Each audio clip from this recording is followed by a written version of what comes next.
Hi everyone, Anthony Blontano here, the internet's washing machine music nerd, and it's time for a review of the new Planning to Rock record, All Love's Legal. Planning to Rock is the musical pseudonym of Janine Rostron. Over the past several years, she has made a name for herself as being a frequent influence on the music of The Knife, as well as a collaborator on their most extravagant and experimental album to date, Tomorrow in a Year. And in her own music, which has been released on various labels, one of them being DFA Records, she has experimented relentlessly with pop and electronic dance music, matching them with a manipulated vocal that sort of strips Janine's voice of its female characteristics. It's kind of a gender-neutral vocal. It's androgynous. It's a female voice that seems deeper to the point where it could possibly be male. The androgyny of it is eerie, and the purpose of treating her voice like this is sort of spelled out in the lyrics of Planning to Rock's music, especially on this latest record of hers. Like with tracks that were dropped before the release of this LP, Misogyny Drop Dead, Patriarchy Over and Out, songs that, while they feature a really strong political message, for example, the song Misogyny Drop Dead, a track that doesn't just feel like a rebellion against hatred. For example, Misogyny Drop Dead, a track that is but a song that smashes musical norms as well. Jazz, while society's mistreatment going against some societal norms. But did she have to abuse the art of music as well in the process of making this song? I mean, irresistible, in comparison to music, there's an misogyny actually gets off track that is backed up on this track. The foundation of this song is a pretty decent punchy as it comes together. But Planning to Rock tops this beat with one of the most horrible melodies I've ever heard, and syncs it directly with the bass. Freakish. It matches up with bass's job to repeat whatever the lead melody of a track is. And while I appreciate the really weird vocal effects, these are sounds that the more I listen to them, just the more strange when she pitches her stuff down. Simultaneously, I feel like I'm being transported in voice, but here, Planning to Rock can barely, for whatever reason, even as she's singing along with every beat rocks my body, every note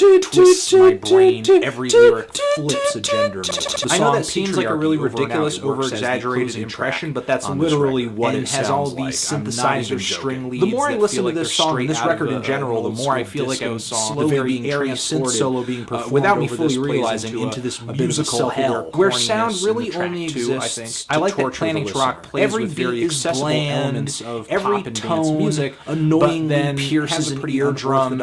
Every lyric fails to advocate in a way. Moments like this show off over and out, which works as the closing track off of this LP. And it also features these synthesizer string melodies that feel like straight out of a vintage disco pitch. But as Planning to Rock is playing synths over this track, abuses, the performance is so forgets about tempo. It's just this record, so and the results loose and uninteresting and boring. It just feels so I'm not talking about a lot of quantized, especially the lazy solo she throws on top of this. I'm just talking about Planning to Rock only cares about the message of her songs. It's like all Planning to Rock is focused on is really righteous basics, and she uses the music. And I guess there's room for the argument that maybe it's bad on purpose, maybe it's weird on purpose, and I understand to an extent it is, but in the grander scheme of things, is this record that weird? It's out of date. Not really. There's not a lot of detail in the lyrics, but I think there is a lot of subtext, and the message in the song, patriarchal life, is out of date. In the vocal, I'm sure a lot of people would agree with the sentiment of the song, but if someone made a song called Murder is Bad, it's kind of the only lyrics like in the track in order to murder is bad.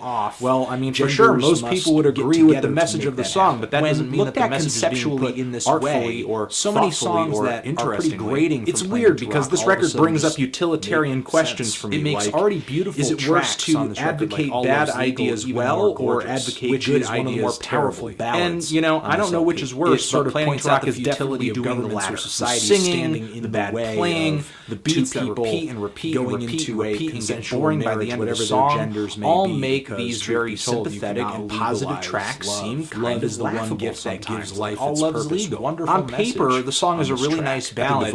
I dig the beat, the strings on this track, but again, it's like another objective and Planning to Rock's music is to abuse sound as well with her unbearable voice. It's like makes accessible music. She conforms to accessible ideas, but taking off still. Then again, her approach is so smashing toes with hammers, tooth removal, electrocution. Another track on the LP I find can't even keep all this destruction to herself. She has to bring in the infamous refrain from one of the tracks from the latest Knife record. rework of habitual refrain from the song "Full of Fire." Let's talk about gender. And this whole song rides a beat that feels like it was backed with another really infectious beat that sounds like it could have come from the DFA Records. And she vocalizes over this track again, hybrid, and the very sour gender-neutral falsettos all over this track doing them in are falsetto-ing, very sticky.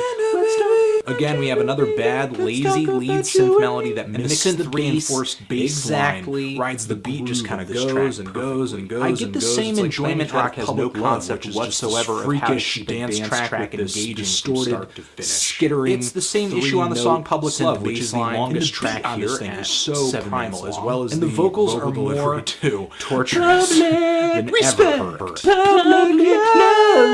On songs like "Human Drama," the while there isn't a lot to this track, ambiguous, kind of like on "All I Do Think It's Legal," on paper it is a nice, most appealing songs in this entire LP. Strings on this track, it sounds much more refined for the 7 minutes that than a lot of other songs. And then there's the song "Human Drama" too, which is whole other story, pretty much the same annoying tale that every song on this entire LP. Aside from all these highlights on this record of gender, Planning to Rock segues a lot of these songs, and another winning horrifying interlude too that is interludes that featured either some of the worst singing on the entire record, or just sort of repeat in the background, or very refined a melody or synth part that is going to be on the song coming up. Why? Which Planning to Rock to warn people in every direction to run away before the song actually starts. You know, I've had a lot of weird and sort of unpleasant intros over the years. This track is numerous records really just that sometimes turn into fantastic and maybe some of my favorite songs of all time. However, that does not happen. Are currently deciding the future of bad start, and aside from all these major highlights on this LP, Planning to Rock turns into a head explosion. A sprained ankle turns into a compound fracture. Why every single bad song on this record needs a bad tone setting and beyond me. Maybe to sort of feature some of the record out singing. I just don't understand. To tell you the truth, there's not a lot about this record I understand. All I understand is how I feel about this melody, and I have no positive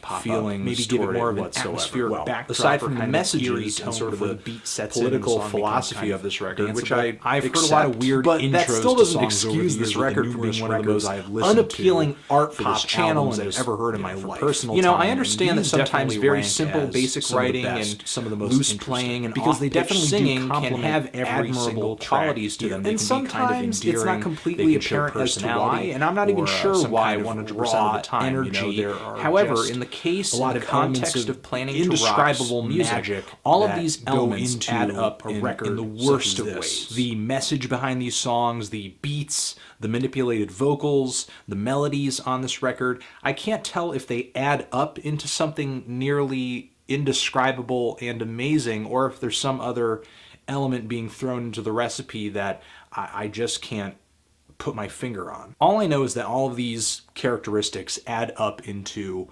what is most likely one of the most amazing, creative, fantastic, and mind-blowing records that I think you can listen to not just this year, but in your entire lifetime. I'm feeling a 0 on this record. On this thing. Yep, a 10, a 0. Transition. If you've given this record a listen, what did you think of it? Did you love it? Did you hate it? Why? What do you think I should review next? And that's it. Planning to Rock? All Love's Legal?